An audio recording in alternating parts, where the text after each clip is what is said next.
ವಿಜಯ್ ಇನ್ನಿಂಥ ಪ್ರಕರಣಗಳಲ್ಲೆಲ್ಲ ರಾಜಕೀಯ ಮಾಡಬೇಕು ಅಂತ ಅಂದರೆ ಪೊಲಿಟಿಕಲ್ ಸೆನ್ಸಿಟಿವಿಟಿ ಅಂತ ಒಂದು ಪದ ಇದೆ, ಇದರ ಅರ್ಥನೂ ಮರೆತು ಬಿಟ್ಟಿದ್ದಾರೆ ನಮ್ಮ ರಾಜಕಾರಣಿಗಳು. ರೇಪ್ ಅಂತ ಹೇನ ಕೃತ್ಯದಲ್ಲೂ ಕೂಡ ಇಂಥ ಕೃತ್ಯಗಳಲ್ಲೂ ಕೂಡ ಸಮರ್ಥನೆ ಮಾಡಿಕೊಂಡು ಹಿಂದಿನ ಸರ್ಕಾರದ ಲೆಕ್ಕ ಕೊಟ್ಕೊಂಡು ಏನು ಮಾಡ್ಲಿಕ್ಕೆ ಹೊರಟಿದ್ದಾರೆ ಅಂತ ಹೇಳಿ.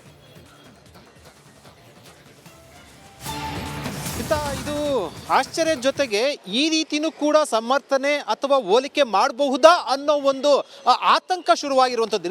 ನಿಜವಾಗ್ಲೂ ಆತಂಕ ಇದೆ. ಯಾಕಂದರೆ ರಾಜ್ಯದ ಮುಖ್ಯಮಂತ್ರಿ ಒಬ್ಬರು ರೇಪ್ ವಿಚಾರ ಸಂಬಂಧಪಟ್ಟಂತೆ ಇಂದಿನ BJP ಸರ್ಕಾರದಲ್ಲಿ ಆಗಿಲ್ವಾ ಅಂತ ಹೇಳುವ ಮೂಲಕ ಜನತೆಗೆ ಏನು ಸಂದೇಶ ಕೊಡ್ತಾ ಇದ್ದಾರೆ, ಹೆಣ್ಣು ಮಕ್ಕಳಿಗೆ ವಿಶೇಷವಾಗಿ ಹೆಣ್ಣು ಮಕ್ಕಳಿಗೆ ಮಹಿಳೆಯರಿಗೆ ಏನು ಸಂದೇಶ ಕೊಡ್ತಾ ಇದ್ದಾರೆ ಅನ್ನುವಂಥದ್ದು ಪ್ರಶ್ನೆ ಉದ್ಭವ ಆಗಿರುವಂಥದ್ದು.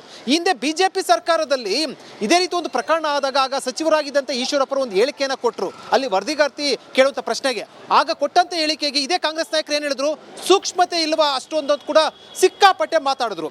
ಅಂದರೆ ಆ ಈಶ್ವರಪ್ಪರು ಕೊಟ್ಟಿದ್ದ ಹೇಳಿಕೆ ಸರಿ ಅಂತ ಹೇಳ್ತಾ ಇಲ್ಲ, ಆದರೆ ಆಗ ಕೊಟ್ಟಿರುವಂಥ ಹೇಳಿಕೆನ ಇವ್ರು ಯಾಕೆ ಜ್ಞಾಪಕ ಮಾಡ್ಕೊಡ್ತಾ ಇಲ್ಲ. ಮತ್ತು ಜೊತೆಗೆ ಬಹಳ ಪ್ರಮುಖವಾಗಿ ಹೋಲಿಕೆ ಮಾಡೋದಾದರೆ ಆಗ ಏನು ಹೇಳಿಕೆ ಕೊಟ್ಟಿದ್ರು ಪ್ರತಿಪಕ್ಷದಲ್ಲಿದ್ದಾಗ ಅನ್ನೋಂಥದ್ದು ಕೂಡ ಒಂದು ಪ್ರಮುಖ ವಿಚಾರ ಆಗುತ್ತೆ. ಮತ್ತು ಇದು ಸೂಕ್ಷ್ಮತೆ ವಿಚಾರ ಸ್ಮಿತಾ.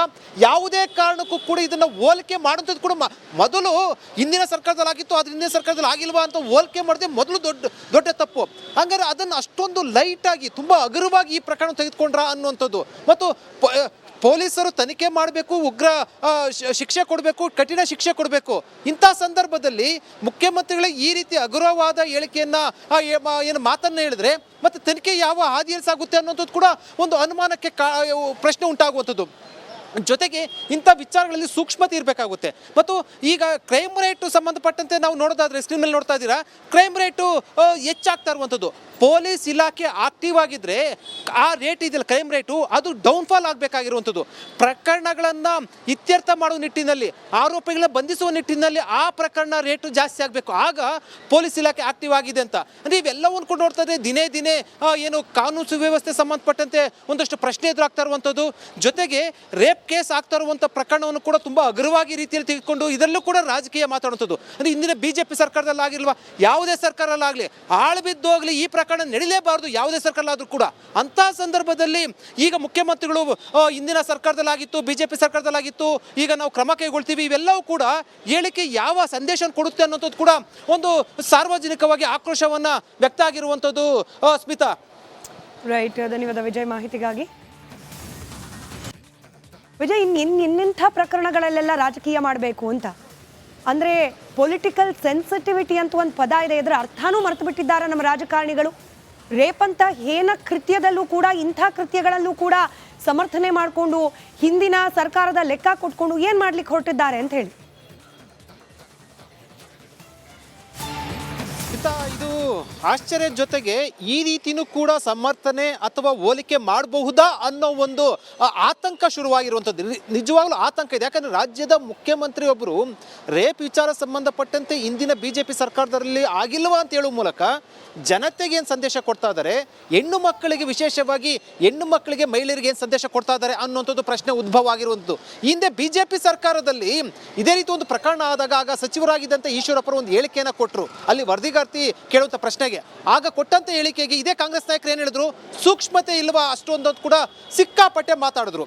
ಅಂದರೆ ಆ ಈಶ್ವರಪ್ಪರು ಕೊಟ್ಟಿದ್ದ ಹೇಳಿಕೆ ಸರಿ ಅಂತ ಹೇಳ್ತಾ ಇಲ್ಲ, ಆದರೆ ಆಗ ಕೊಟ್ಟಿರುವಂಥ ಹೇಳಿಕೆನ ಇವ್ರು ಯಾಕೆ ಜ್ಞಾಪಕ ಮಾಡ್ಕೊಡ್ತಾ ಇಲ್ಲ. ಮತ್ತು ಜೊತೆಗೆ ಬಹಳ ಪ್ರಮುಖವಾಗಿ ಹೋಲಿಕೆ ಮಾಡೋದಾದರೆ ಆಗ ಏನು ಹೇಳಿಕೆ ಕೊಟ್ಟಿದ್ರು ಪ್ರತಿಪಕ್ಷದಲ್ಲಿದ್ದಾಗ ಅನ್ನೋಂಥದ್ದು ಕೂಡ ಒಂದು ಪ್ರಮುಖ ವಿಚಾರ ಆಗುತ್ತೆ. ಮತ್ತು ಇದು ಸೂಕ್ಷ್ಮತೆ ವಿಚಾರ ಸ್ಮಿತಾ. ಯಾವುದೇ ಕಾರಣಕ್ಕೂ ಕೂಡ ಇದನ್ನು ಹೋಲಿಕೆ ಮಾಡೋಂಥದ್ದು ಕೂಡ ಮೊದಲು ಹಿಂದಿನ ಸರ್ಕಾರದಲ್ಲಿ ಆಗಿತ್ತು, ಅದ್ರ ಹಿಂದಿನ ಸರ್ಕಾರದಲ್ಲಿ ಆಗಿಲ್ವಾ ಅಂತ ಹೋಲಿಕೆ ಮಾಡಿದೆ ಮೊದಲು ದೊಡ್ಡ ತಪ್ಪು. ಹಂಗಾರೆ ಅದನ್ನು ಅಷ್ಟೊಂದು ಲೈಟಾಗಿ ತುಂಬ ಹಗುರವಾಗಿ ಈ ಪ್ರಕರಣ ತೆಗೆದುಕೊಂಡ್ರ ಅನ್ನುವಂಥದ್ದು. ಮತ್ತು ಪೊಲೀಸರು ತನಿಖೆ ಮಾಡಬೇಕು, ಉಗ್ರ ಶಿಕ್ಷೆ ಕೊಡಬೇಕು, ಕಠಿಣ ಶಿಕ್ಷೆ ಕೊಡಬೇಕು. ಇಂಥ ಸಂದರ್ಭದಲ್ಲಿ ಮುಖ್ಯಮಂತ್ರಿಗಳೇ ಈ ರೀತಿ ಹಗುರವಾದ ಹೇಳಿಕೆಯನ್ನು ಏನು ಮಾತನ್ನು ಹೇಳಿದ್ರೆ ಮತ್ತು ತನಿಖೆ ಯಾವ ಹಾದಿಯಲ್ಲಿ ಸಾಗುತ್ತೆ ಅನ್ನೋಂಥದ್ದು ಕೂಡ ಒಂದು ಅನುಮಾನಕ್ಕೆ ಪ್ರಶ್ನೆ ಉಂಟಾಗುವಂಥದ್ದು. ಜೊತೆಗೆ ಇಂಥ ವಿಚಾರಗಳಲ್ಲಿ ಸೂಕ್ಷ್ಮತೆ ಇರಬೇಕಾಗುತ್ತೆ. ಮತ್ತು ಈಗ ಕ್ರೈಮ್ ರೇಟು ಸಂಬಂಧಪಟ್ಟಂತೆ ನಾವು ನೋಡೋದಾದರೆ ಸ್ಕ್ರೀನ್ ಮೇಲೆ ನೋಡ್ತಾ ಇದ್ದೀರಾ, ಕ್ರೈಮ್ ರೇಟು ಹೆಚ್ಚಾಗ್ತಾ ಇರುವಂಥದ್ದು. ಪೊಲೀಸ್ ಇಲಾಖೆ ಆಕ್ಟಿವ್ ಆಗಿದ್ರೆ ಆ ರೇಟ್ ಇದೆಯಲ್ಲ ಕ್ರೈಮ್ ರೇಟು ಅದು ಡೌನ್ಫಾಲ್ ಆಗಬೇಕಾಗಿರುವಂಥದ್ದು. ಪ್ರಕರಣಗಳನ್ನು ಇತ್ಯರ್ಥ ಮಾಡುವ ನಿಟ್ಟಿನಲ್ಲಿ, ಆರೋಪಿಗಳ ಬಂಧಿಸುವ ನಿಟ್ಟಿನಲ್ಲಿ ಆ ಪ್ರಕರಣ ರೇಟು ಜಾಸ್ತಿ ಆಗಬೇಕು. ಆಗ ಪೊಲೀಸ್ ಇಲಾಖೆ ಆಕ್ಟಿವ್ ಆಗಿದೆ ಅಂತ. ಅಂದರೆ ಇವೆಲ್ಲವನ್ನು ಕೂಡ ನೋಡ್ತಾ ಇದ್ರೆ ದಿನೇ ದಿನೇ ಏನು ಕಾನೂನು ಸುವ್ಯವಸ್ಥೆ ಸಂಬಂಧಪಟ್ಟಂತೆ ಒಂದಷ್ಟು ಪ್ರಶ್ನೆ ಎದುರಾಗ್ತಾ ಇರುವಂಥದ್ದು. ಜೊತೆಗೆ ರೇಪ್ ಕೇಸ್ ಆಗ್ತಾ ಇರುವಂಥ ಪ್ರಕರಣವನ್ನು ಕೂಡ ತುಂಬ ಹಗುರವಾಗಿ ರೀತಿಯಲ್ಲಿ ತೆಗೆದುಕೊಂಡು ಇದರಲ್ಲೂ ಕೂಡ ರಾಜಕೀಯ ಮಾತಾಡುವಂಥದ್ದು. ಅಂದರೆ ಇಂದಿನ BJP ಸರ್ಕಾರದಲ್ಲಿ ಆಗಿಲ್ವಾ, ಯಾವುದೇ ಸರ್ಕಾರಲ್ಲಾಗಲಿ ಆಳ್ಬಿದ್ದೋಗ್ಲಿ ಈ ಪ್ರಕರಣ ನಡೀಲೇಬಾರ್ದು, ಯಾವುದೇ ಸರ್ಕಾರಲಾದರೂ ಕೂಡ. ಅಂತಹ ಸಂದರ್ಭದಲ್ಲಿ ಈಗ ಮುಖ್ಯಮಂತ್ರಿಗಳು ಇಂದಿನ ಸರ್ಕಾರದಲ್ಲಾಗಿತ್ತು, BJP ಸರ್ಕಾರದಲ್ಲಾಗಿತ್ತು, ಈಗ ನಾವು ಕ್ರಮ ಕೈಗೊಳ್ತೀವಿ, ಇವೆಲ್ಲವೂ ಕೂಡ ಹೇಳಿಕೆ ಯಾವ ಸಂದೇಶ ಕೊಡುತ್ತೆ ಅನ್ನೋಂಥದ್ದು ಕೂಡ ಒಂದು ಸಾರ್ವಜನಿಕವಾಗಿ ಆಕ್ರೋಶವನ್ನು ವ್ಯಕ್ತ ಆಗಿರುವಂಥದ್ದು. ಸ್ಮಿತಾ. ರೈಟ್, ಧನ್ಯವಾದ ವಿಜಯ್ ಮಾಹಿತಿಗಾಗಿ. ವಿಜಯ್, ಇನ್ನಿಂಥ ಪ್ರಕರಣಗಳಲ್ಲೆಲ್ಲ ರಾಜಕೀಯ ಮಾಡಬೇಕು ಅಂತ ಅಂದರೆ ಪೊಲಿಟಿಕಲ್ ಸೆನ್ಸಿಟಿವಿಟಿ ಅಂತ ಒಂದು ಪದ ಇದೆ, ಇದರ ಅರ್ಥನೂ ಮರೆತು ಬಿಟ್ಟಿದ್ದಾರೆ ನಮ್ಮ ರಾಜಕಾರಣಿಗಳು. ರೇಪ್ ಅಂತ ಹೇನ ಕೃತ್ಯದಲ್ಲೂ ಕೂಡ, ಇಂಥ ಕೃತ್ಯಗಳಲ್ಲೂ ಕೂಡ ಸಮರ್ಥನೆ ಮಾಡಿಕೊಂಡು ಹಿಂದಿನ ಸರ್ಕಾರದ ಲೆಕ್ಕ ಕೊಟ್ಕೊಂಡು ಏನು ಮಾಡ್ಲಿಕ್ಕೆ ಹೊರಟಿದ್ದಾರೆ ಅಂತ ಹೇಳಿ. ಇದು ಆಶ್ಚರ್ಯದ ಜೊತೆಗೆ ಈ ರೀತಿನೂ ಕೂಡ ಸಮರ್ಥನೆ ಅಥವಾ ಹೋಲಿಕೆ ಮಾಡಬಹುದಾ ಅನ್ನೋ ಒಂದು ಆತಂಕ ಶುರುವಾಗಿರುವಂಥದ್ದು.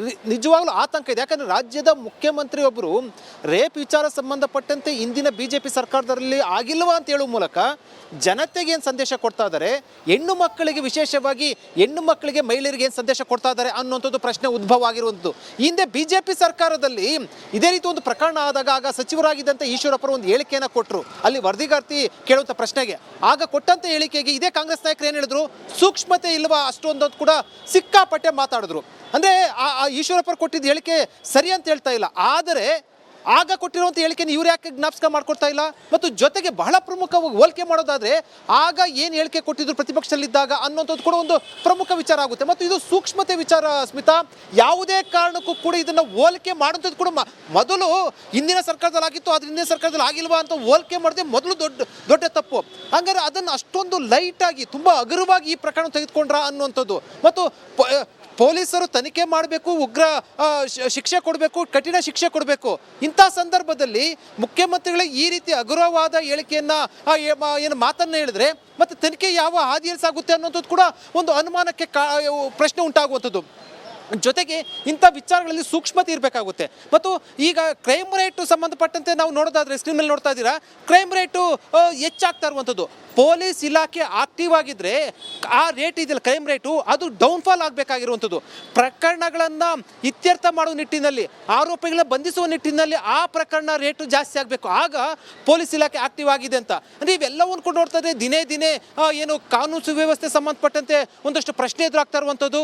ಜೊತೆಗೆ ರೇಪ್ ಕೇಸ್ ಆಗ್ತಾ ಇರುವಂಥ ಪ್ರಕರಣವನ್ನು ಕೂಡ ತುಂಬ ಹಗುರವಾಗಿ ರೀತಿಯಲ್ಲಿ ತೆಗೆದುಕೊಂಡು ಇದರಲ್ಲೂ ಕೂಡ ರಾಜಕೀಯ ಮಾತಾಡುವಂಥದ್ದು. ಅಂದರೆ ಇಂದಿನ BJP ಸರ್ಕಾರದಲ್ಲಿ ಆಗಿಲ್ವಾ, ಯಾವುದೇ ಸರ್ಕಾರಲ್ಲಾಗಲಿ ಆಳ್ಬಿದ್ದೋಗ್ಲಿ ಈ ಪ್ರಕರಣ ನಡೀಲೇಬಾರ್ದು, ಯಾವುದೇ ಸರ್ಕಾರಲಾದರೂ ಕೂಡ.